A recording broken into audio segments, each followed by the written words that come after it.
Hey, everybody. It is Monday, March 18th. We begin another week here on the Mo News Podcast. I'm Moshe Wanunu.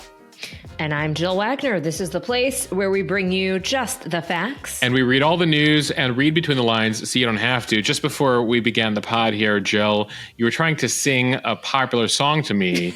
And I was like, I used to feel like I was plugged in to like the latest trends in music. And you said, basically, I am going to effectively be not in the cultural zeitgeist for a few years right now as a new father. Yes, these are your dark years. You're singing baby songs. You're reading baby books. You're not going to buy a piece of clothing for yourself for at least a couple of years. It's all about baby-o. So and just accept it. It's okay. So I just want people to be hyper aware of that. Please DM me if there's like songs going viral, etc. I pride myself on staying on top of things, but it's going to be a dark period for a few years here until Olivia's old enough to tell me what's cool again. Exactly. And it happens before you know it, because my daughter's 5 and doesn't let me sing, doesn't let me dance if she's around, and controls the radio. Relevant to that, Jill, we put out some numbers just before the weekend on Gen Z. So this Gen Z is 1997 to 2010. Of course, the newest generation, the youngest generation, is Alpha generation. But some stark numbers there as far as their views on society, their pessimism versus previous generations. We're talking about Gen Z here because, of course, Alpha is too young to really pull, but Gen Z versus other generations, some stark numbers. Jill, when asked things like, is it hard to have hope for the world? They wonder if there's a purpose to life given the world. The worst numbers that we've seen ever, and this goes through millennials, goes through Gen Xers, goes back to baby boomers, a lot of pessimism there. Yeah, and you have to wonder, are things so bad, or is it just that social media is amplifying the bad stuff? Yeah. Is it a combination of both? But it seems like there is no way that social media is not playing some type of role here. When you look at the charts, it basically, all these numbers on negativity and pessimism skyrocket starting in 2009, 2010, which was everyone has Facebook, the beginning of Instagram, beginning of TikTok, and it just continues to go up. So when every bad thing happening in the world is in your pocket and you have access to it 24/7, it probably reinforces it. At the same time, they'll argue between pandemic, between how expensive things have gotten, the stark reminders of climate change, etc. Things are very negative. But then the counter, of course, Jill, from previous generations is, well, you didn't have the Great Depression and World War II, Cold War, being at the precipice of nuclear catastrophe on any given day. Every generation has its argument for the things that could have made it just as pessimistic. And to that end, Luke Russert, the late Tim Russert's son, weighed in on the Mo News Instagram account, writing... He's a friend of the pod. Some of you may have listened to the podcast we did with him last year. So he wrote, yeah, okay, millennials lived through Columbine, 9/11, saw our friends die in 2 questionable wars, braved a worldwide economic recession and a pandemic, and still found time to vote and care. Get off your phone and contribute. Luke fighting words. I posted that on Instagram. Like, if anyone would care to debate Luke on this from Gen Z, go ahead. And the point he's having is part of these numbers coming out on Gen Z are related to the fact that they're pessimistic and they wonder what's the point of even voting anymore if things are so bad. His argument is every generation has had rough things it's had to live through, and yet still felt it had a civic duty to fulfill there. So Gen Z, you're entitled to complain, as we all are, but don't stop voting and question the entire system that we have here. Okay, with that, let's get to some news. The biggest change to the U.S. real estate market in a century, what a settlement on Friday means for brokers' fees and the cost of housing in America. Speaking of voting, we check in on a couple of third-party candidates and parties that could have an impact this fall. RFK Jr., close to naming a running mate, and the No Labels movement appears closer to naming their ticket. A judge rules that the Georgia district attorney can continue to lead the Trump prosecution, but only after the lead attorney she hired and had a romantic relationship with resigns. We take a look at the state of Trump's criminal cases and whether any at this point will happen before the election. Surprise, surprise, Vladimir Putin wins a historic fifth term as Russia's president, set to surpass Joseph Stalin in terms of length of rule in the coming years. Jill, he went further than I even predicted, giving himself 88% of the vote over the weekend. Someone's feeling confident. Or not. Yeah, or extremely insecure. Yeah. Over in the Middle East, Israeli Prime Minister Benjamin Netanyahu slamming Senator Chuck Schumer's speech last week as totally inappropriate and also refusing to commit to elections in Israel, quote, until we win the war. China signals its opposition to selling TikTok in the United States. And the 2024 Olympics will be broadcast live at AMC theaters. Yeah, bring your flags and get ready to cheer alongside fellow Americans. We'll see if this plan works out this summer. And sticking with sports, March Madness 2024, the brackets have been set for the NCAA tournament. And Moshe has on this day in history. A little Destiny's Child, a little Grover Cleveland, and The Sweet Life with Zach and Cody on this day in history, Jill. All right, we're going to start with a huge change for real estate costs and transactions in America. The cost of selling a home could soon go down after the National Association of Realtors agreed to a historic settlement on Friday. The powerful trade group, which represents more than 1.5 million real estate agents, reached a nationwide deal after lawsuits from groups of home sellers who accused the trade group of conspiring to keep broker fees artificially high. The group agreed to these massive changes in the way homes are bought and sold, all designed to let homeowners take control. So in addition to paying over $400 million in damages, the Realtors group agreed to stop requiring that home sellers pay both their broker and a buyer's broker. The landmark settlement would eliminate real estate brokers' longstanding commissions, commonly up to 6% of the purchase price. For decades, the NAR has required home sale listing brokers to provide an offer of compensation to a buyer's agent, and that usually comes out to about 6% split between a seller's broker and a buyer's agent.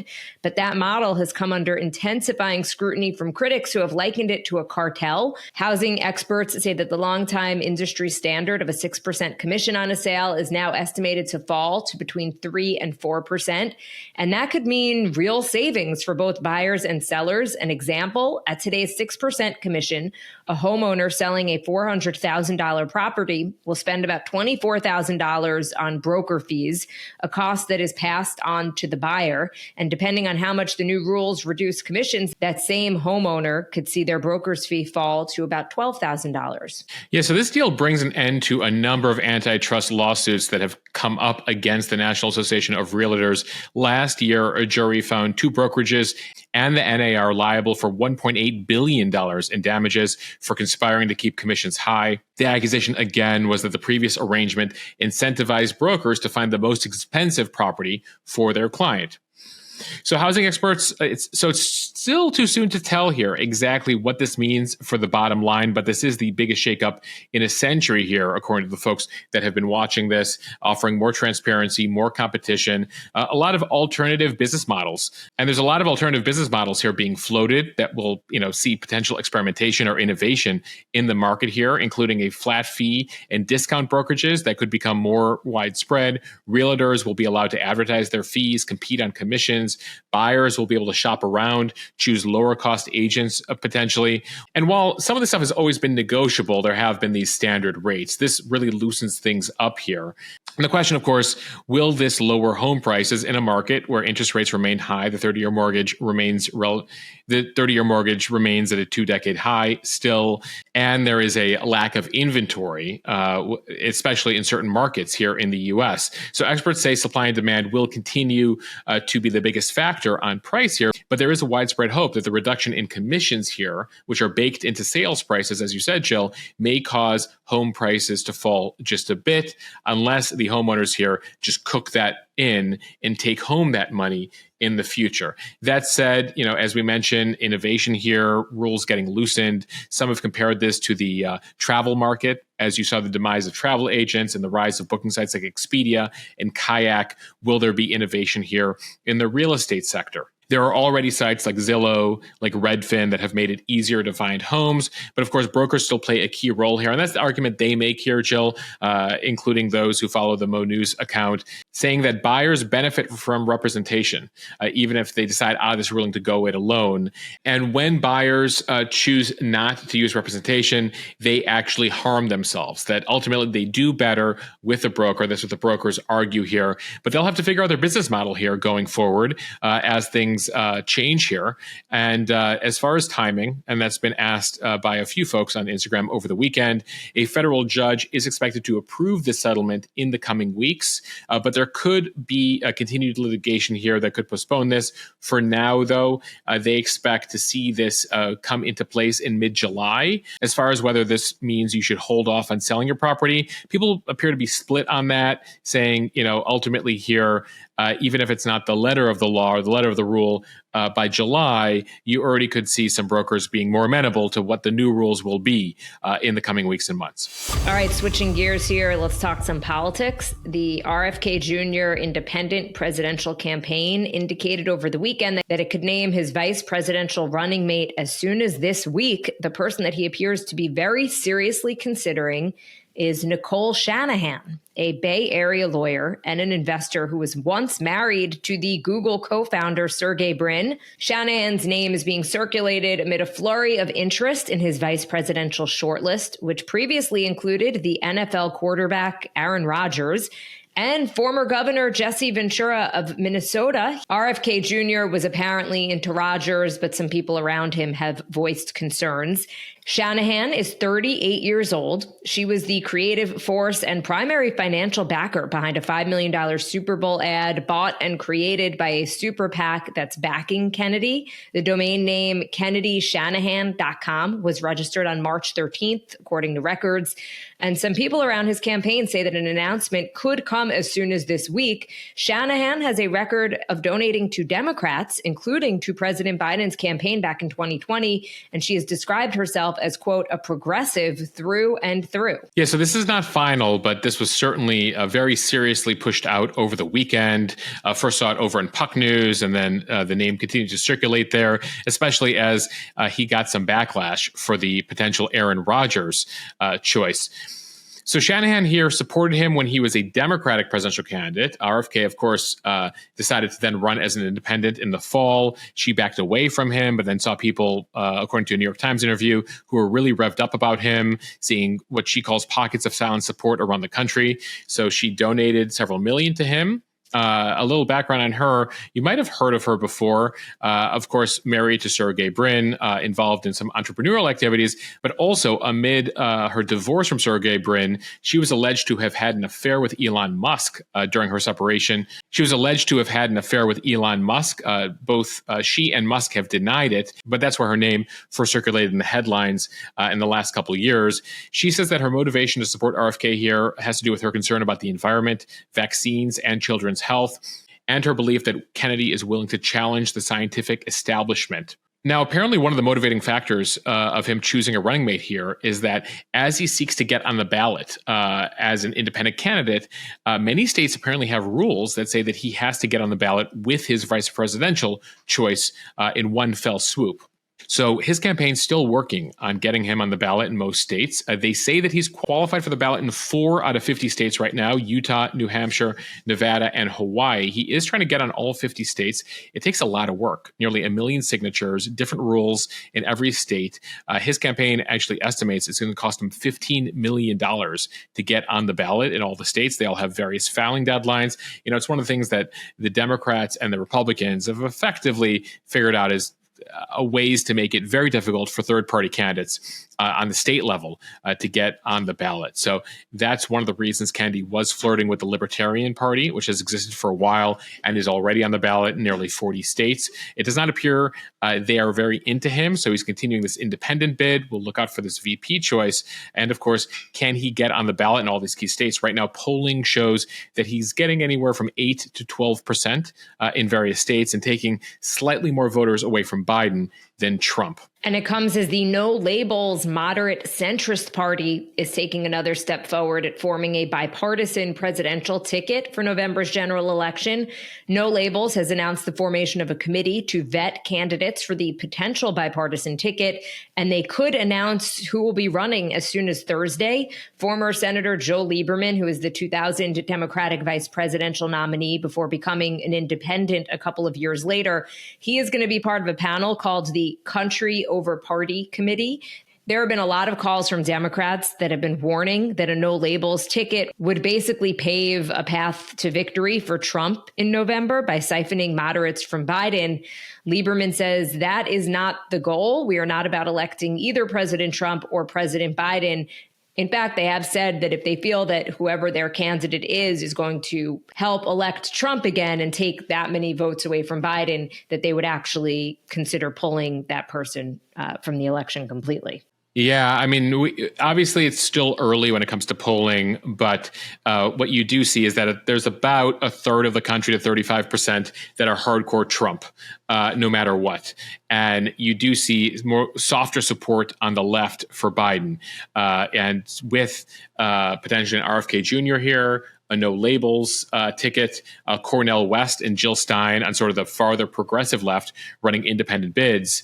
There is a lot of concern among Democrats that he's going to lose some people on the far left, but also some centrists who are not into him. And there'll be less of a siphoning of support from Trump here, who has a much more motivated base of voters. So that's why you typically hear more concern from Democrats here. And you've seen that some of the biggest funders, Jill, of the no labels movement happen to be Republicans who also support Trump.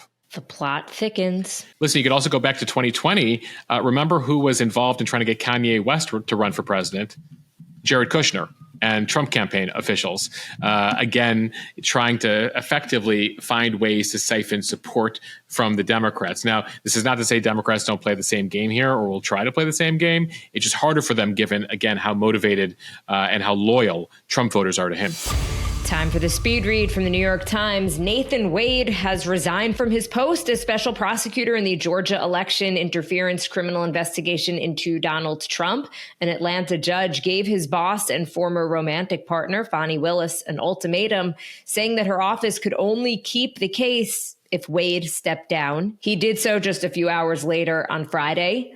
In a letter to Willis, Wade said that he was resigning, quote, in the interest of democracy and to move this case forward as quickly as possible. In a letter accepting the resignation, Willis cited his bravery for weathering threats as well as what she called unjustified attacks on his reputation. The ruling by Judge Scott McAfee on accusations of a conflict of interest cut a middle path between removing Willis and her full vindication. The judge sharply criticized her for dating Wade, whom she had hired to manage the election interference case, calling it a tremendous lapse in judgment. The Trump team was asking for the case to be totally killed over the conflict of interest allegations. So middle ground here. The case against Trump continues, but a lot of damage here to Fani Willis, who loses her close confidant in Wade, well, more than close confidant, former romantic partner. But as far as the trial is concerned here, someone who spent 2.5 years on this case. So she now needs to find a new special prosecutor here. Also, she has definitely been bruised by these embarrassing headlines and hearings of the past couple of weeks. So that could taint the views of a future jury, make convictions more difficult here. At the same time, Trump and his 14 co-defendants will still have to face Willis here when this case eventually proceeds. Willis is not completely free of issues, though. She could also face repercussions from the state here for her behavior, not only hiring Wade in an inappropriate way, dating him, also benefiting from him financially.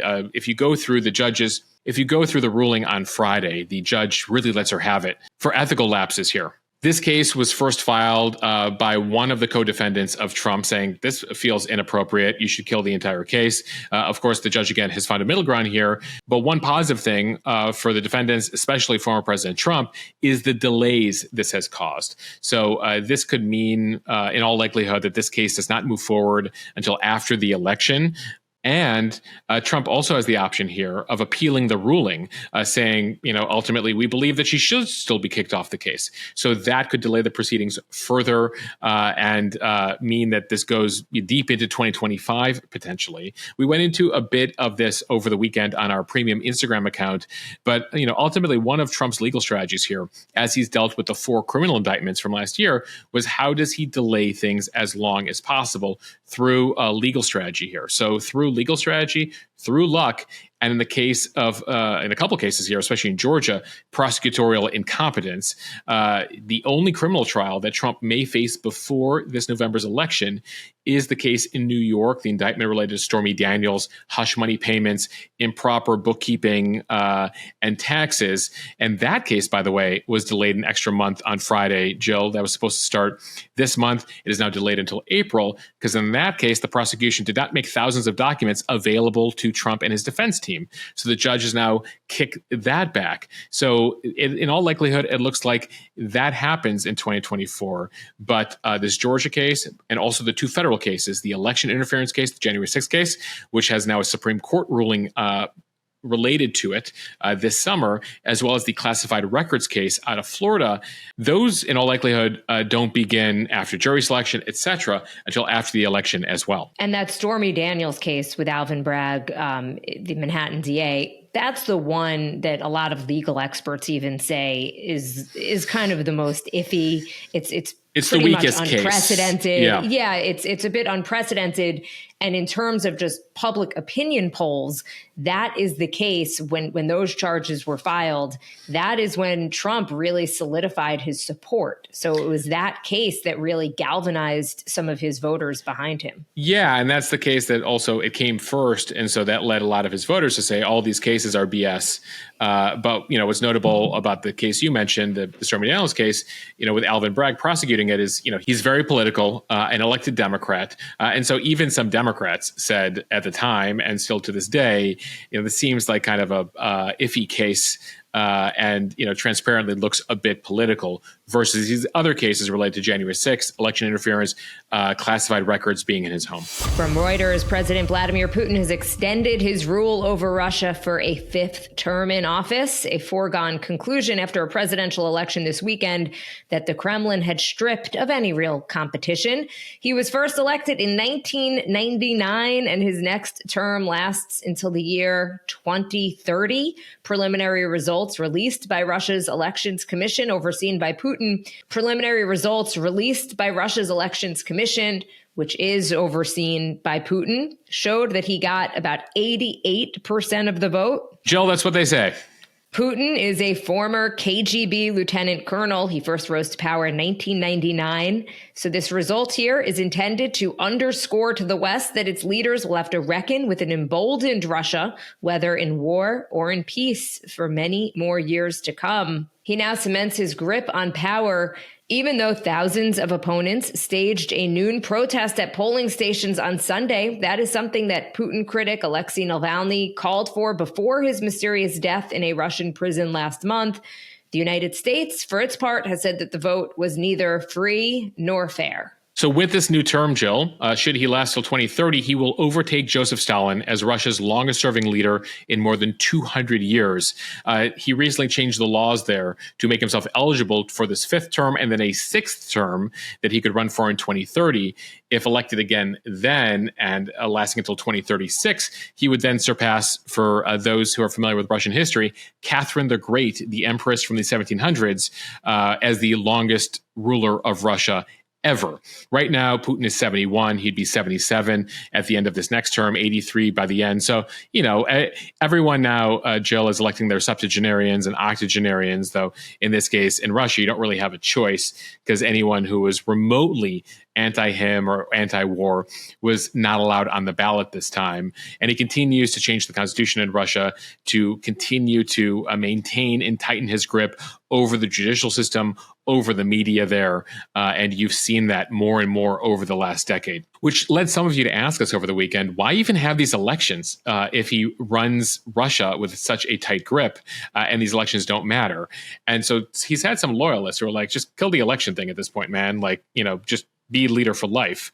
But people around Putin and the Kremlin regard the process as conferring an element of legitimacy on him in relation to foreign leaders. And so he thinks, and this is why you see this with a lot of dictatorships around the world, that they have these quote unquote elections to present themselves at home and abroad as, listen, I am having elections and look how popular I am. Jill, it sort of reminds me of, with this number, this is the most significant number he's gotten in his entire rule. Now he's getting close to what Saddam Hussein did in Iraq, or Assad in Syria, like where they're giving themselves 90-something% of the vote.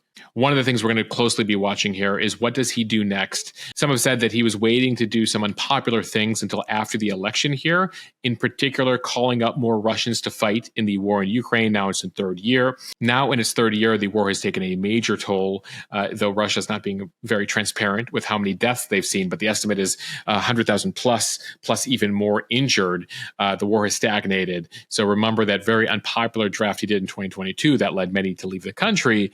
The sense is that he's going to have to do another one this year if he's looking to maintain the war effort. From ABC News, Israeli Prime Minister Benjamin Netanyahu on Sunday denied claims that he is an obstacle to peace in Gaza and said that Senator Chuck Schumer's controversial call for Israelis to hold elections to vote him out of power was, quote, totally inappropriate. Netanyahu said it's inappropriate to go to a sister democracy and try to replace the elected leadership. That is something the Israeli public does on its own. We are not a banana republic. Israeli elections are not scheduled again until 2026, although they can be held early if there is a vote of no confidence or if enough coalition partners leave the government. But many Israelis, including some Netanyahu critics, believe that Schumer's speech was an attack on their sovereignty. Netanyahu also said that polls show that a vast majority of Israelis support the war and even the plan to invade the crowded city of Rafah to destroy the last remaining Hamas battalions. Netanyahu added that the only government Israel and the United States should be working to bring down is, quote, Hamas tyranny that murdered over 1,000 Israelis and dozens of Americans during the October 7th attack. Yeah, a lot of Israelis, even those who are critical of Netanyahu, saying, that this was an attack on Israeli sovereignty from an ally. But it did come, Jill, as you saw over the weekend, ever larger protests in Tel Aviv against Netanyahu, calling for immediate elections, that it still only represents about a quarter to a third of the Israeli population if you look at polling. But that's something we'll be watching here. Former President Trump over the weekend chiming in on the conflict, which he's done pretty rarely here. He did say that he supports Israel's war in Gaza, but it must finish it up and do it quickly, in his words. He also went after Schumer and Biden for telling an ally how to run its government, and made his case to American Jewish voters that Democrats are, quote, bad for Israel. But Schumer did get a lot of backing in his own party over the weekend. As Democrats, if you look at polling, increasingly within the Democratic Party, there's an ever larger divide over views on the Middle East. Former Speaker Pelosi saying over the weekend that Schumer should be listened to because of the reputational risk here for Israel. Jill, we have a deeper look at all of this over on the Premium Pod. Will be out later today, an interview with Barak Ravid, a reporter for Axios, analyst at CNN, who has some really strong sources within the Israeli government, American foreign policy establishment, breaking down what's happening there. To be able to listen to that, join Mo News Premium over at mo.news/premium. And we have a deal that runs out at some point today for a free 30-day trial. Use the code MOWEEKEND. Okay, from the Wall Street Journal, the Chinese government is signaling that it won't allow a forced sale of TikTok, limiting options for the app's owners as buyers start to line up to bid for its U.S. operations. Chinese officials have criticized the U.S. for its moves targeting the short video sharing app. They have also sent signals to TikTok's owner, ByteDance, which is based in Beijing, that company executives have interpreted as meaning that the government would rather the app be banned in the United States than be sold. In Washington, the House voted overwhelmingly to approve a bill on Wednesday that requires ByteDance sell off TikTok or face a ban, contending that the collection of American user data by its owners poses a national security risk. It still has to be passed by the U.S. Senate and signed into law by President Biden. TikTok has said that it will not share the data with the Chinese government, even if Beijing demands it. U.S. national security officials, as well as a couple of former ByteDance employees, say otherwise. Beijing's message to ByteDance is that it would face regulatory hurdles if it sought to divest TikTok. China has warned that a sale or a divestiture of TikTok would involve exporting technology that would have to be approved by the government. Moshe, I guess this all kind of proves the point of lawmakers who are concerned that China has too much power over TikTok. Yeah, it really reinforces the idea that the Chinese government is in control here, despite what TikTok says about what they will or will not hand over to their owner, ByteDance, and what ByteDance says about the Chinese government. At the same time, lawmakers here also note that guess what's banned in China? Facebook, Instagram, Twitter. They don't allow powerful, influential social media apps owned by non-Chinese entities, in particular an adversary in the U.S., to operate there. So why should the U.S. allow the same thing here from a Chinese-owned app? It's the same thing you've seen essentially with the Chinese company Huawei. It's a tech company that, given its relationship with the Chinese government, the U.S. has put a lot of limitations on. And as you described here, ultimately there's no real private sector in China. They all report into the government, and they all have to do what the government says in order to operate there. Notably, TikTok itself is not even available in China. ByteDance owns a separate app called Douyin that uses a similar algorithm in China and is subject to Communist Party censorship there. So remember here, the legislation basically lays out two options if and when President Biden signs this into law. TikTok, your owner either has to sell you to a non-Chinese entity, and you can continue to operate here in the U.S., or you will be banned here.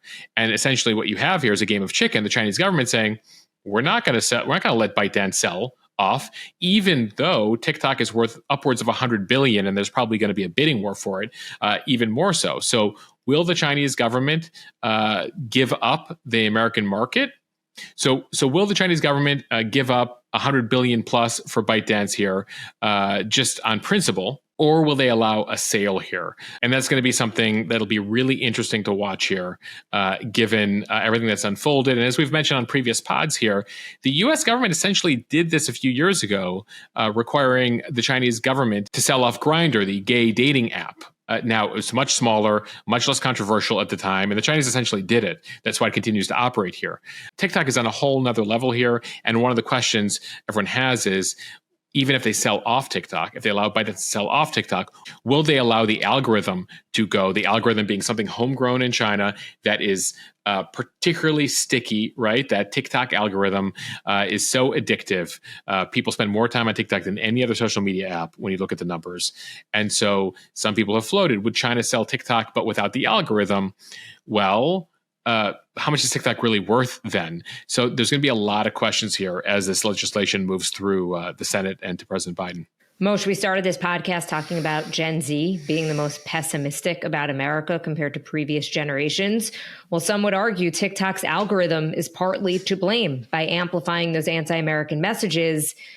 So some of those concerns that lawmakers have and experts have already coming into fruition. Yeah, I mean, ultimately, we don't know causation here. There's definitely a correlation. But ultimately, that's the fear here, is that China very easily, through ByteDance, can mess with the algorithm to try to create chaos, create hatred about democracy, create a division within America. Even if there's no evidence that that has been done yet, no direct evidence, that is the fear, and certainly anecdotally here, a concern that it might already be happening. All right, from NBC Sports, AMC will show live daytime coverage of the Paris Olympics at 160 theaters in the United States. The games will take place from July 27th to August 11th.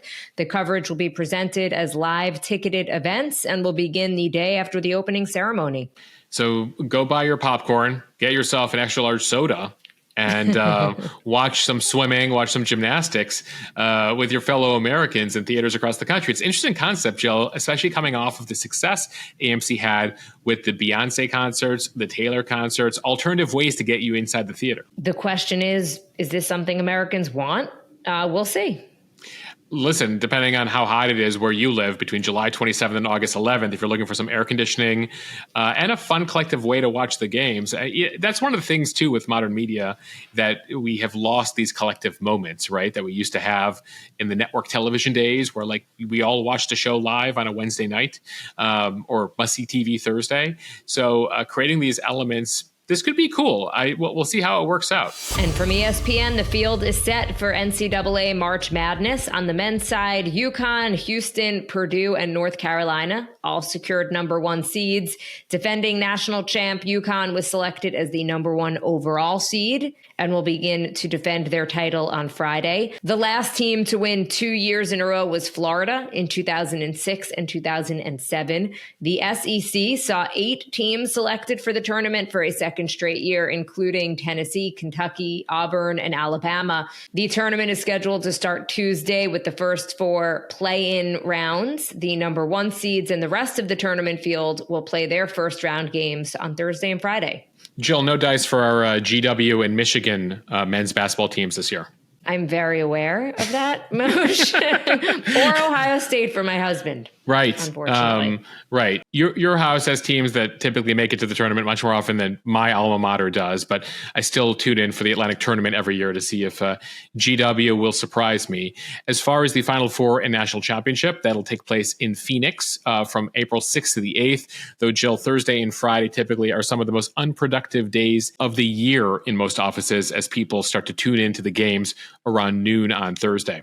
Over on the women's side, they also had their Selection Sunday yesterday, and their tournament will begin. The Iowa Hawkeyes' Caitlin Clark is poised for another Final Four run after a season, as we've told you about, where she broke the all-time female scoring record and all-time male scoring record in the tournament. So a lot of eyes will be on her as she goes professional next year. We'll also be watching LSU and Angel Reese to see if they can get a repeat this year. And among some of the other women's teams we're watching, UConn, Stanford, Texas, and the University of South Carolina, all vying for a national title.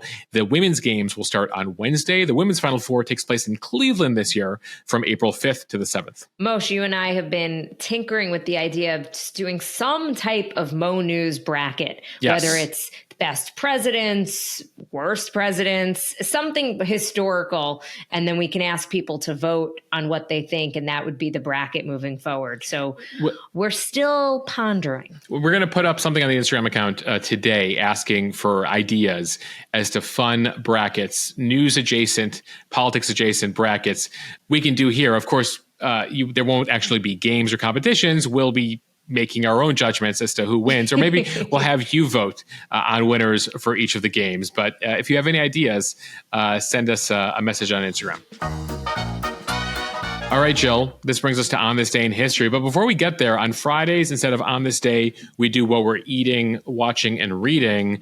And we just wanted to follow up because you were trying out a new recipe for what we're eating this past weekend.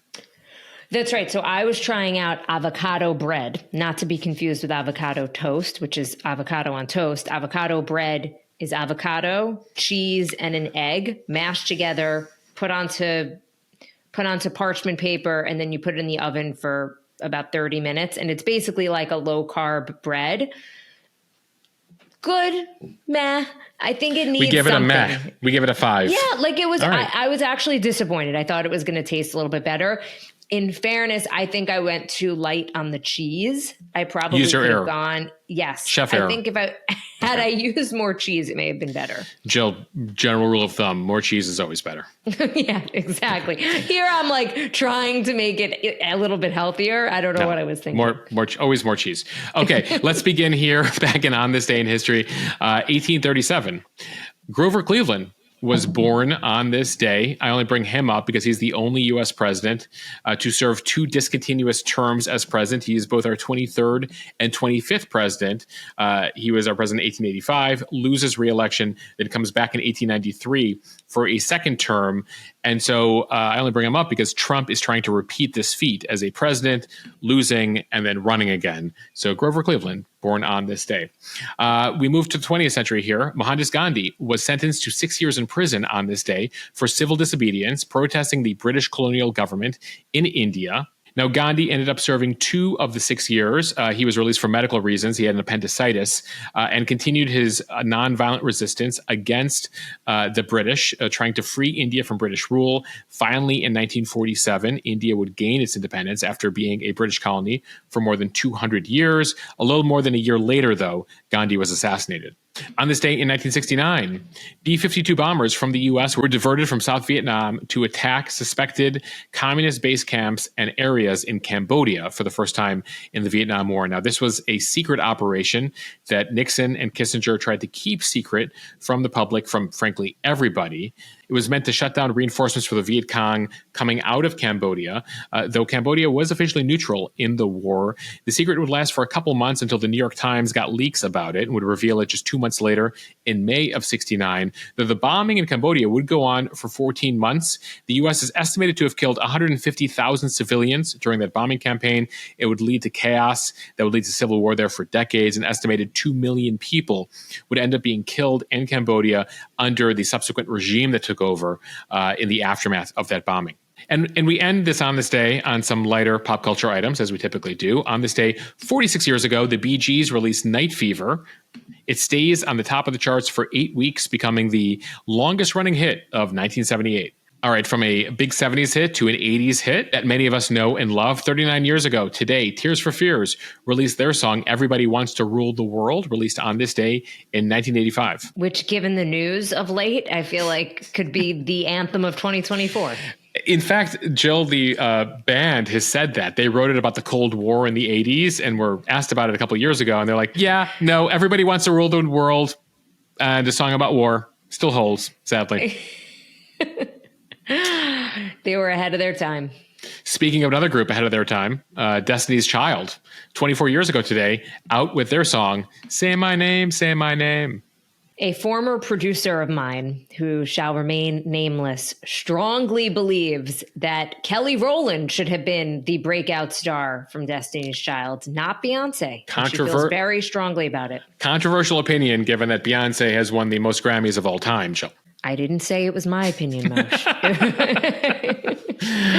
And finally, we'll drop an item here for Gen Z. On this day, 19 years ago, The Sweet Life of Zack and Cody premiered on the Disney Channel. You're welcome, Gen Z. Yeah, Don't say we didn't do anything for you. Jill and I were too old in 2005 to be watching The Sweet Life with Zack and Cody. All right, everyone. Thank you for listening to the Mo News Podcast, where we officially have something for everyone. If you like what you hear, please share this with your friends. It will help us grow. Follow us and subscribe so you don't miss an episode, and review us in the App Store. And thanks to all of you who joined Mo News Premium over the weekend. Several hundred of you are giving our free trial a try. I hope you enjoyed the weekend coverage and the Q&As, as well as the premium pods. Again, we have one on Israel out today. We have one on Haiti that was out late last week. As far as the premium podcast is concerned, the premium feed on Instagram was rolling along all weekend. You have a chance at that 30-day free trial right now with the code MOWEEKEND over at mo.news/premium. Give it a try. See how you like it and let us know. Okay. Bye, everyone. Later.